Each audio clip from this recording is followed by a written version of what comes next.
A desperate search, no sign of the 4-year-old. I miss you. We hold great concerns. Cleo was taken.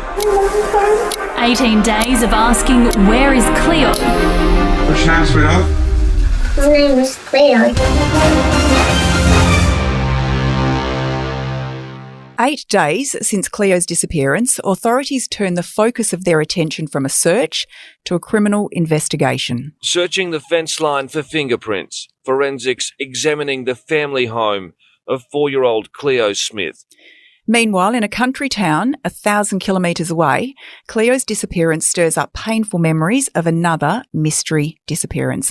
I'm Natalie Bonjolo. Also joining us today is investigative journalist Kristen Shorten, forensic anthropologist and criminologist Xanthé Mallett, from the town of Collie, Mick Murray, and reporter at the West, Brianna Dugan.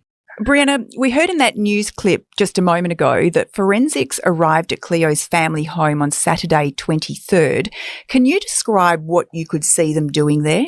Yeah, so they rocked up in their vans and they were spraying a green chemical around the perimeter and fence line of the house, and it was to see if anyone was stalking Cleo up to the months, days, weeks since she was taken. What did that whole scene look like? So they were in their full, they call it Smurf gear, dressed up with boots and stuff on. There was maybe 8 of them, I'd say. It was a pretty intense scene because you couldn't get too close, obviously. They were spraying the stuff all around the house, taking photos, going up to it with lights and stuff. Obviously the media were there, but were locals standing and watching, and what were they sort of saying? Yeah, a few people came out of their houses to come and have a look because obviously we were there as well, filming and stuff. Most people were still just in shock about what had happened. It was still early days. No one at this point thought it could have been the parents, so they were like, oh, it's just devastating. We know the family, we know Cleo. It's really upsetting. And what were police saying to journalists about the fact that they were there and forensics were at the house? What were they telling you about why they were doing that? So I got a call from police media, I think, within 5 minutes of being at that house. And it was really just to reiterate the fact that the parents had nothing to do with this. It was standard forensic protocol, and just to make sure that that's what we put in our stories, that the family had nothing to do with it. They were not suspects. Yeah, you can understand they would be concerned about how the public might interpret what was going on there. And as we've seen in previous missing persons cases, forensic examination of a home is par for the course. Police say Cleo's parents are not their target. Forensics sent here to firm up a growing suspicion Cleo was taken. Kristen, we understand missing child posters and pictures of Cleo are plastered far and wide, and there's some really big Find Cleo groups are forming as well. Yeah, no, as this desperate search for Cleo continued into days, 8, 9 and 10, missing child posters were being plastered all across the state as the public tried to help police find answers and generate leads. So, for example, in Port Hedland, which is about 850 kilometres north of the blowholes where Cleo was last seen, posters and stickers were placed in almost every business window in the town's main shopping and tourist precincts, and community members were also handing out stickers to shoppers.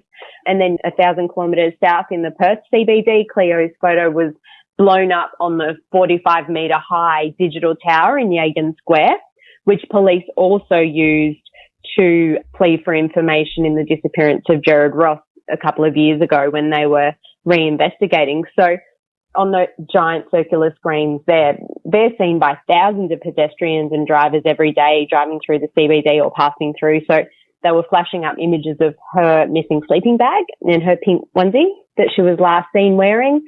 And yeah, there were also posters hung off the high-rise building on William Street.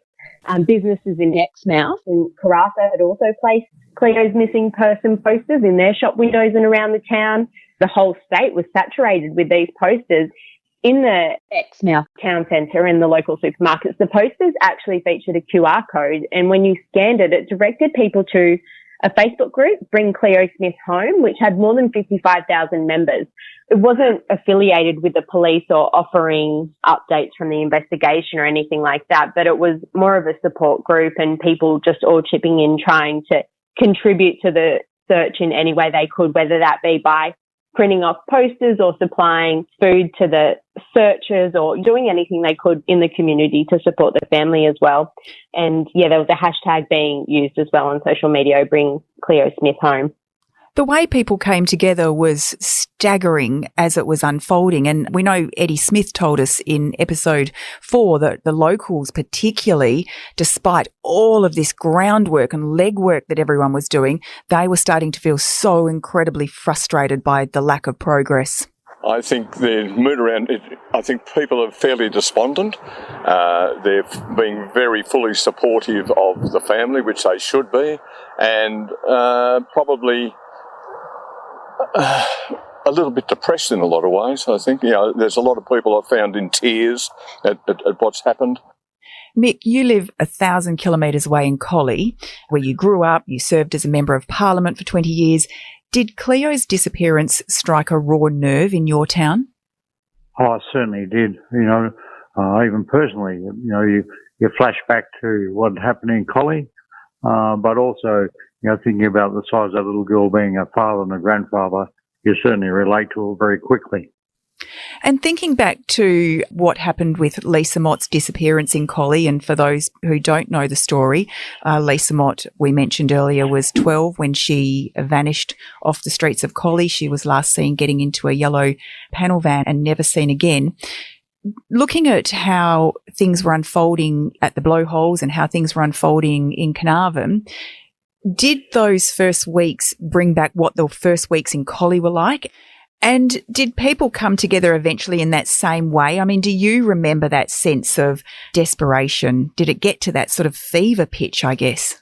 Probably not to the fever pitch as such, but certainly concerns about where their own children were. And of course, then the gossip that comes out of that about that person over there is a shady character, and I've seen this bloke digging a garden, and all those sort of things that happen when people get under stress, to say the least, about someone missing. Brianna, you spent many hours talking to locals in your time in Carnarvon. What kind of things were you hearing in this state of panic? Yeah, so before police packed up the land search, the town was really united and one and supportive of the parents, and I guess maybe they really did think she just wandered off. But then when police packed up the land search, left the blowholes and said it's turning into a suspected abduction, that's when the town just switched. They started pointing out people, going, oh, it could have been this person, could have been this person. It's a very segregated kind of town in a sense, and they started pointing out different areas of where she could be and stuff, and it became really toxic and almost scary in a way how quickly these people turned. The difference, I think, in the time factor there is, Facebook, which is an absolute disaster when these types of things happen, because people can say anything without any justification. And that's what I've seen in the Carnarvon bit as well. But in Collie, it was just the rumour mill that went round and round. So it was pretty awful, to say the least, what people can put out there. Yeah, 100%. And they had Facebook groups going around of conspiracy groups of where's Cleo, and Cleo's conspiracy discussion, I think, was the main Facebook page. And it was just people going through news clips, taking stuff out, accusing the parents, tagging other people in the Carnarvon community in it, going, where were you at the time she disappeared? Like, you weren't here, you haven't spoken to police, it could have been you.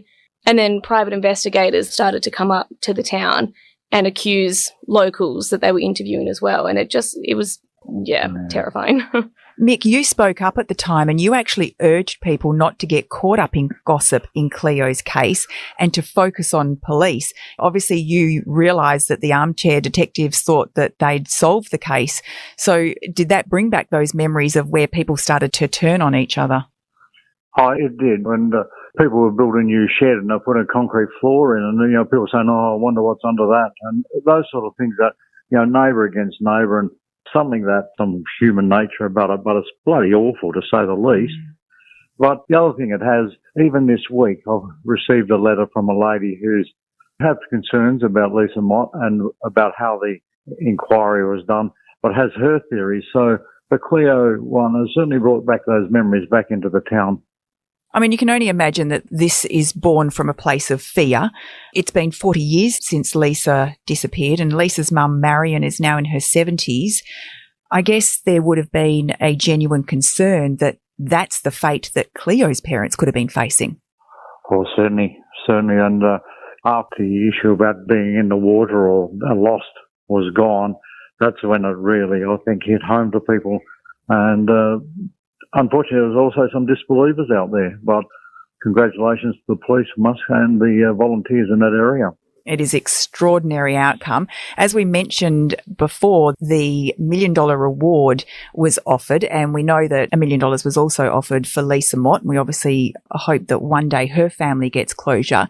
But in Carnarvon, that reward did spark a bit of a frenzy. Crime Stoppers has been receiving up to 400 additional calls, tip-offs a day since Cleo's disappearance. The biggest spike came after the WA government announced a $1 million reward for information.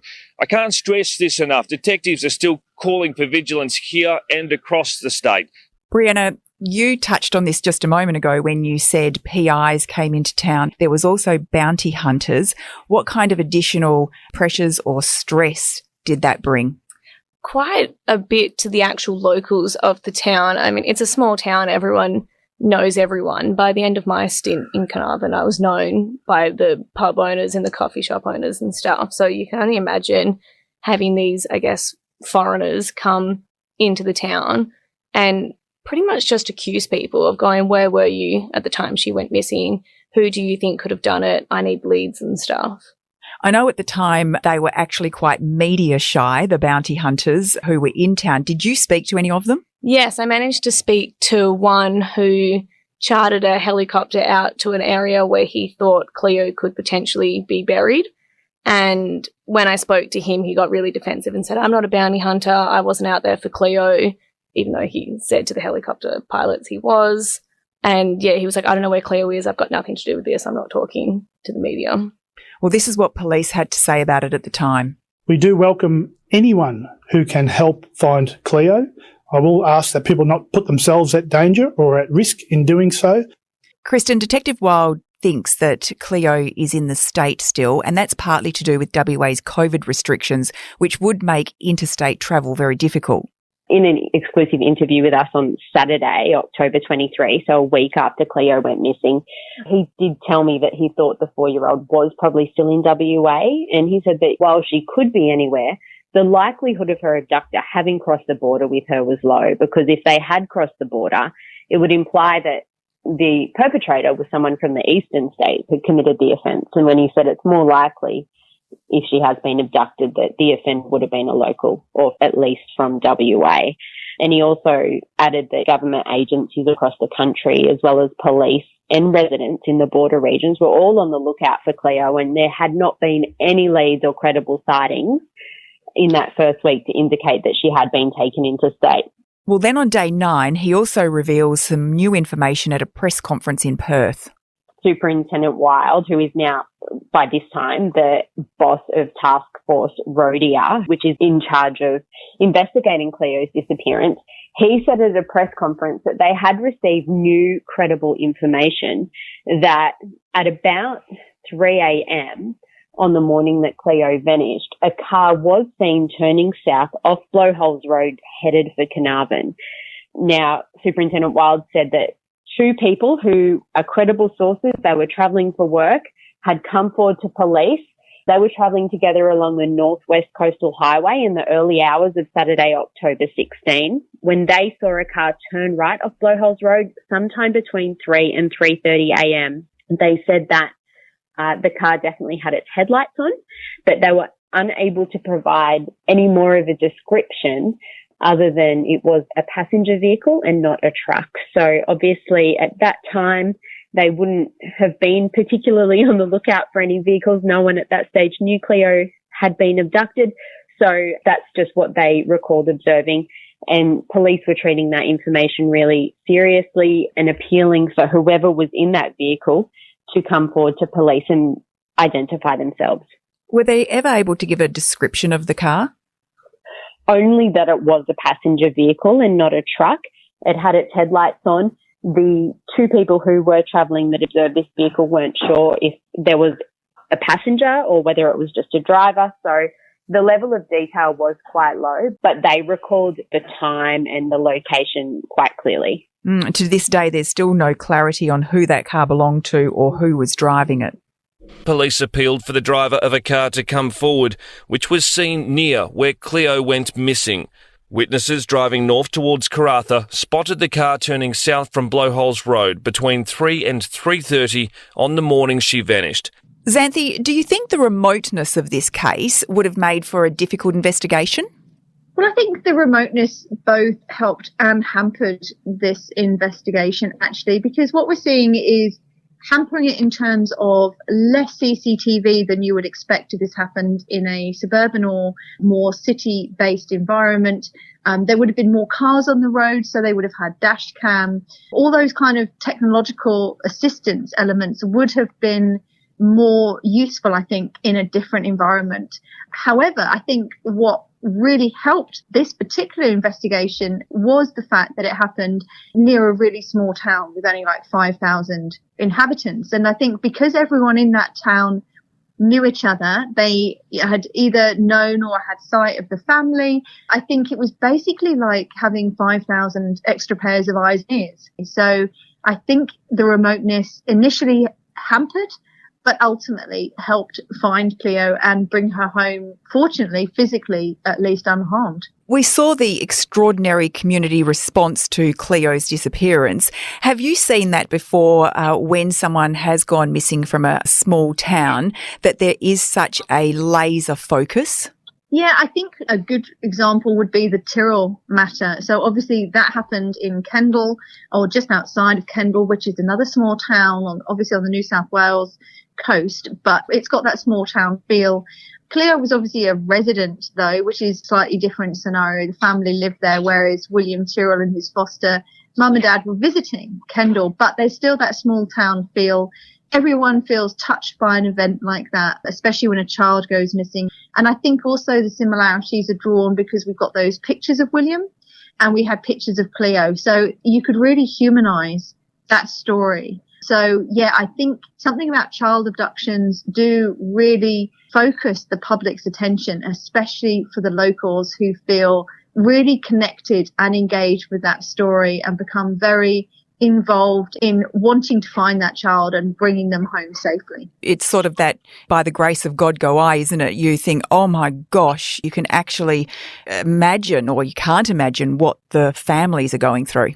Yeah, exactly. And I think anyone, whether you've got children or not, I mean, as soon as I heard about the Cleo Smith disappearance, William Tyrrell popped into my mind, Madeleine McCann popped into my mind, and I was like, oh no, I hope this isn't the next child that vanishes, that we never find out what happened to them. And I'm not saying we won't in either the Tyrrell or the McCann case, but at the moment we don't have answers. And I think there was that general kind of ripple of fear through the community that another child is gone. And fortunately, it is rare in Australia. But I don't have children, but I felt that kind of heart-stopping moment like, oh no, you know, this is another one. And I think everyone felt that. So, yeah, I think there is that sense when a child goes that you really sympathise with the family and think what they must be going through, not knowing what's happened, not knowing why, not knowing where their child is. It must be torment until they get answers. Unimaginable. And Detective Rod Wild, at this point in the investigation, he's heading up the task force and he reveals that there's no suspects at this stage.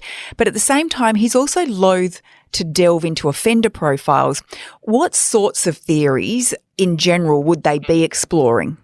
So they would have been looking at a significant number of persons of interest. They would have been looking at the friends and family of the child. That's totally normal. I mean, everyone was very suspicious to start with because obviously they will go hard on the mum and the stepfather in this case because they have to rule them out.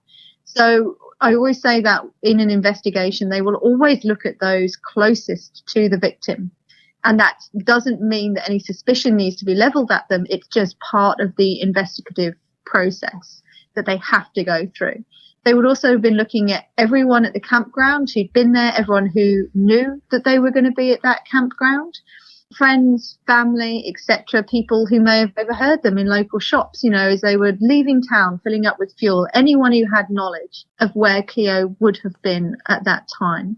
And also persons with relevant criminal histories, which would have been a significant number of people with crimes against children, violent histories, all of those kind of things. So they wouldn't have wanted to narrow their focus without more information, because the last thing you want to do as an investigator is get tunnel vision, ignore other possible scenarios in favour of, quote, the most likely, and then miss out on those key pieces of information. So it's essential they keep an open mind, investigate all of those avenues simultaneously until they have evidence and information to help them narrow their lines of inquiry.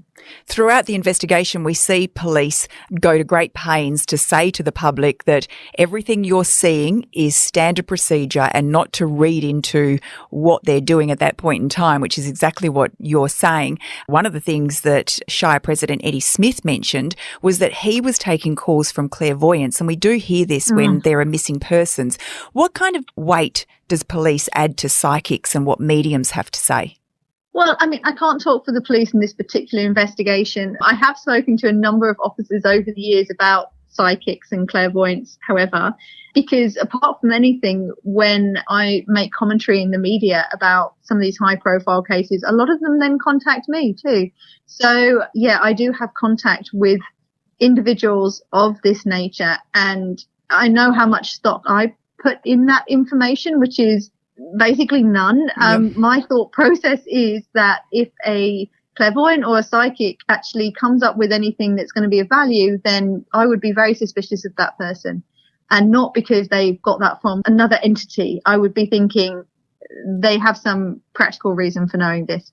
So I've never spoken to a police officer who has been given viable information by a psychic or a clairvoyant. So whilst they obviously have to take information and triage it and treat it as they would from anybody, they are very cautious when it comes to those types of, I'm going to call it evidence, and I'm putting it in like a little because, yeah, it's inevitable in these high profile cases that these individuals will contact family members and others involved. And I find it frustrating. You can probably hear that in my voice, because I think often it gives family hope. They get sent out to all of these different locations, and these clairvoyants are saying, oh, you'll find some information or evidence here, and ultimately it comes to nothing.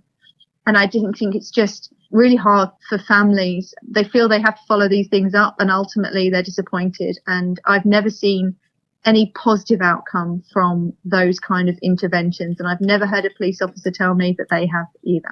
No, that's right. What we have heard is we've heard from families who have said clairvoyants and mediums have sent them on wild goose chases, and in some cases almost driven them mad. Yes, and we've talked about the Claremont killings before, and I know that that was a major issue in that case, because if you're contacted by somebody as a family member and you're desperate for answers, you may be highly skeptical, but you also don't want to ignore it just in case there's something in it. And you end up literally going on all these wild goose chases, and then another disappointment. So that emotional roller coaster that these individuals take family on, and I find that quite offensive, really. If they know where the evidence is, you know what? Go and either photograph the evidence or demonstrate to the police that the evidence is there and let them collect it. But stop torturing the families with dead ends that ultimately never progress these cases, in my experience.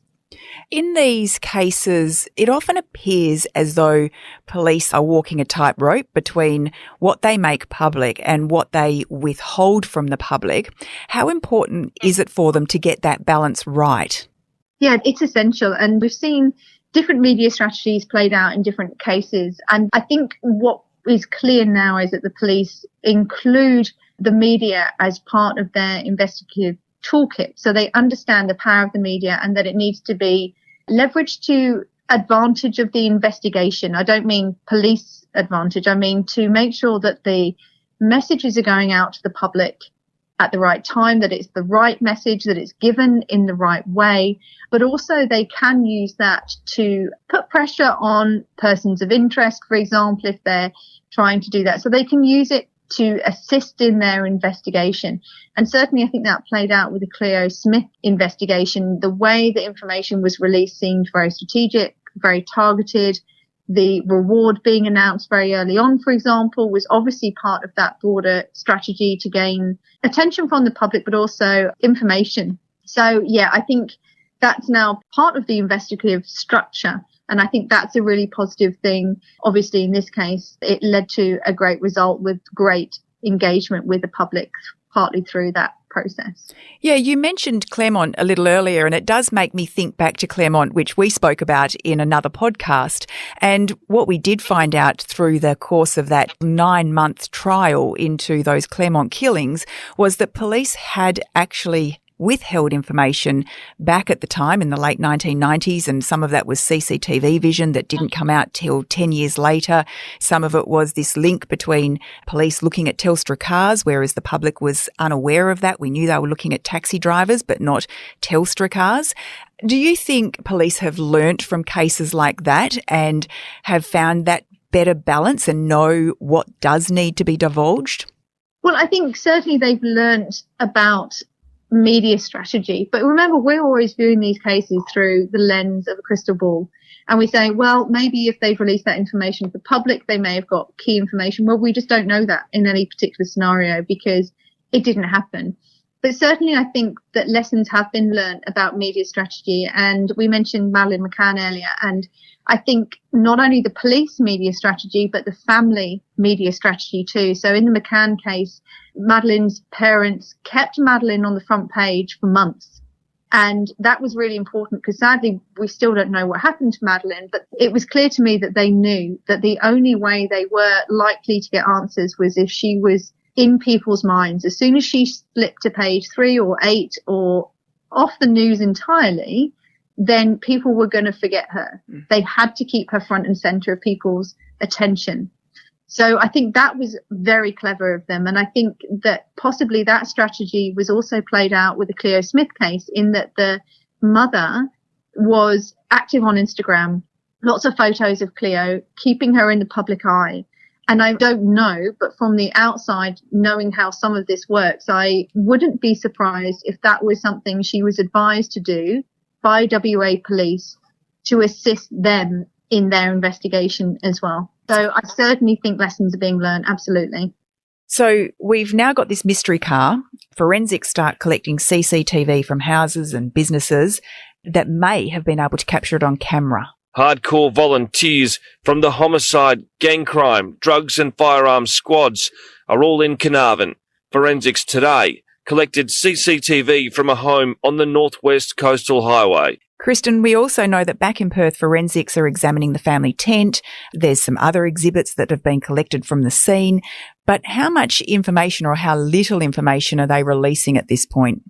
Yeah, no, they're not releasing very much at all. Police were very tight-lipped about other evidence that they collected and whether things like DNA or fingerprints had been identified from Cleo's family tent.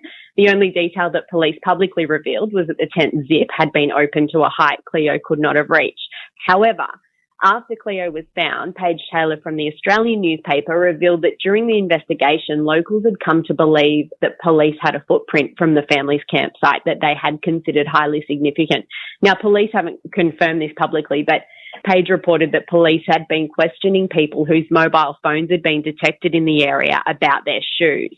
And one woman who was questioned twice by police told the Australian that even though police said it was a random questionnaire, it did feel more like an interrogation because her phone had been detected on the phone towers over that evening of October 16, and that police had asked this woman what size her shoes were and what sort of shoes she had and that sort of thing. So I thought that was quite interesting. Yeah, and just adding to that, you could definitely feel a dark cloud hanging over the small town at this time. And I guess everyone who was getting interviewed or giving statements to police also felt like they were suspects or being interrogated, and not in a sense where they were complaining. They understood that they had to do it. But the helicopter pilot, David Armand, he was one of the first people up in the sky, and when he gave his statement to police, they took his fingerprints, they took photos of his number plate, and he said, I felt like I was the suspect, but I mean, he knew he had to do it.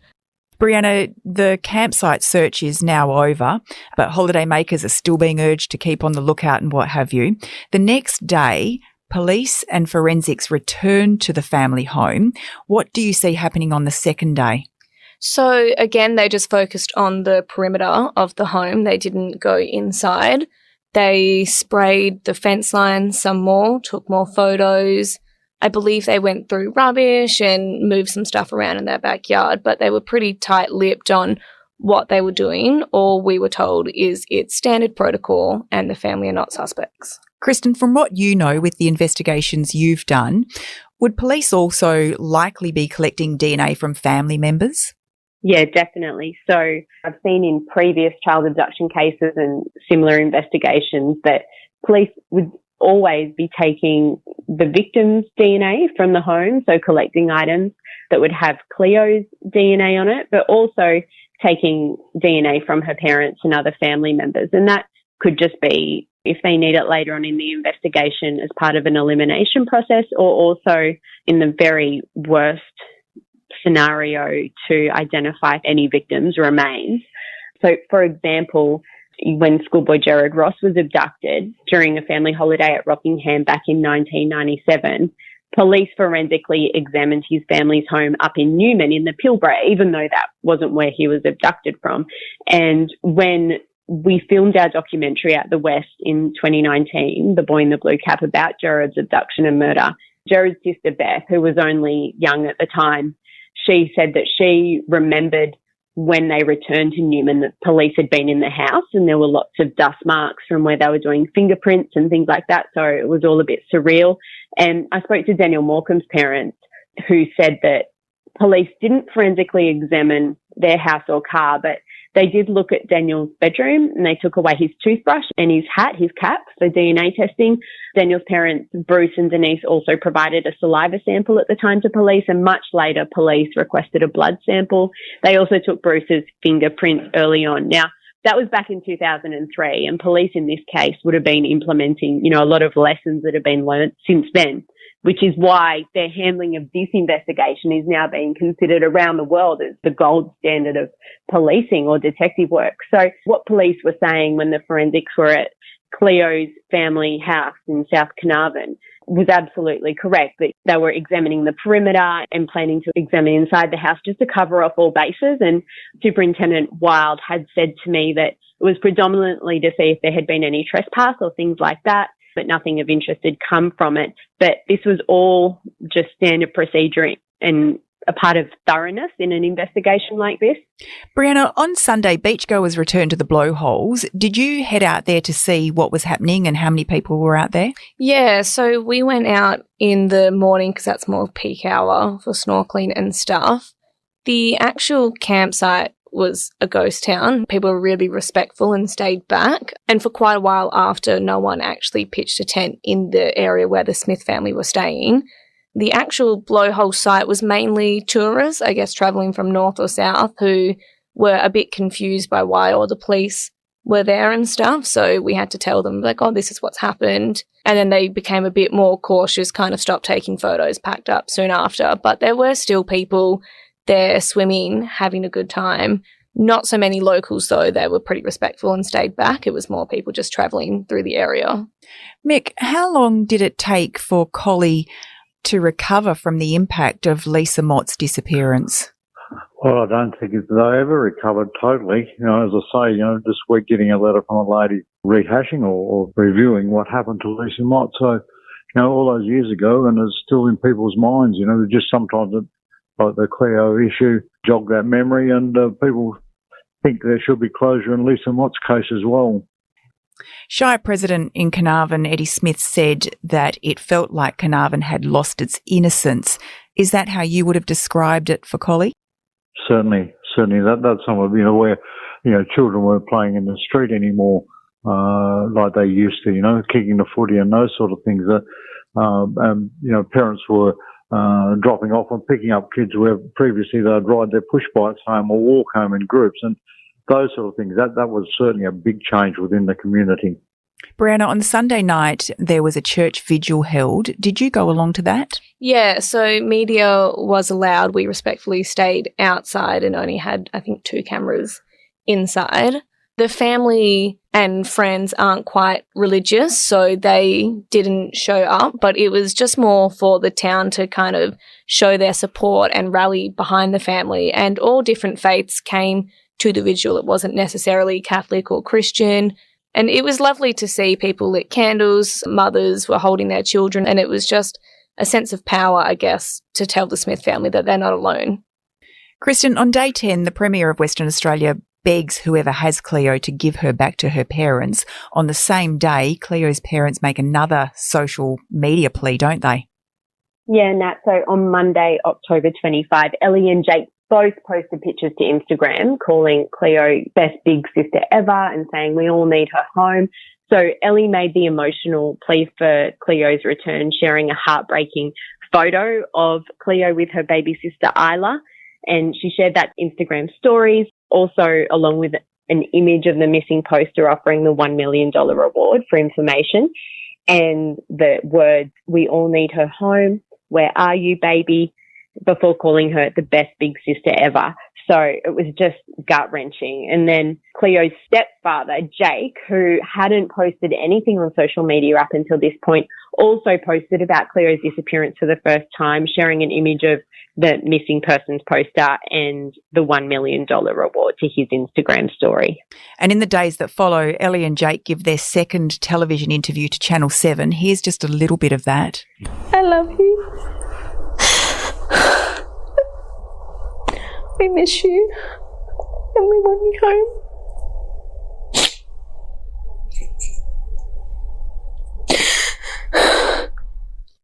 Again, it was gut-wrenching and unimaginable what that family was going through. Xanthé, Brianna, Mick, thanks for sharing your experience with us today, and join Kristen and myself for episode 5 when we're going to cross to the UK, where Cleo's disappearance is also dominating primetime news. If you'd like to know more about this extraordinary case and how it unfolded, head to thewest.com.au/Cleo. My Name is Cleo is recorded in the studios of the West Australian newspaper.